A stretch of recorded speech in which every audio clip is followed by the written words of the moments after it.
So here we have the Hyundai i20 on a 20 plate. I'm going to start off by showing you around the outside of the car, and then we'll hop in and run through some controls on the inside. From the outside of it, you can see it's a 5-door car with alloy wheels. Let's start off inside the boot and then work our way around the rest of it from there.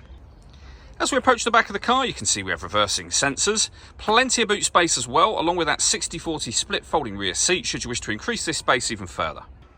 Okay, so we're just going to work our way back round to the front of the car, and then we'll hop in and run through some controls on the inside. But now that we've done a full circle of it, you can see it's in lovely condition the whole way round.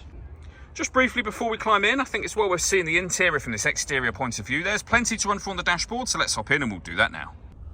Okay, now that we're inside the car, we're going to start with the dials. On the left-hand side, we have the rev counter and coolant temperature gauge. On the right-hand side, the speedometer and fuel gauge. In the middle, you can see the total miles of the car. They are 53,341. Above that, we have a digital readout for the speedometer. You can change information that's displayed there using buttons on the steering wheel. And the buttons in question are just here. We've also got cruise control over that side. On the left-hand side, we have stereo and phone controls. The phone controls can only be used after you pair the phone to the car. And that is done on the touchscreen in the center just here. Hit all menus. And then up here, you'd hit phone and follow the instructions from there. Down the bottom, you can access your radio for the car. You can also listen to your own music as well under the media section. It's grayed out because nothing is connected at the minute. You can connect up an auxiliary device, a USB device. You can also, as you can see, use Apple CarPlay if you have an Apple device. The radio is just here. And this car has got AM, FM, and DAB, as you can see. And if we pop the car into reverse, you'll also see a full color reversing camera as well.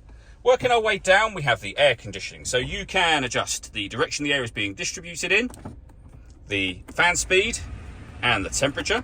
The air conditioning's on at the minute, so that's off, back on again. You can hit this button to recirculate the air that's in the car. That's a great way of heating it up or cooling it down quickly, depending on the temperature you set over here. And we've got our rear heated screen as well. We have a 12-volt charging socket, a separate USB charging socket, the USB for your music, and the auxiliary input that I mentioned as well. We then have a 5-speed manual gearbox. And just here, you can turn off the parking sensors.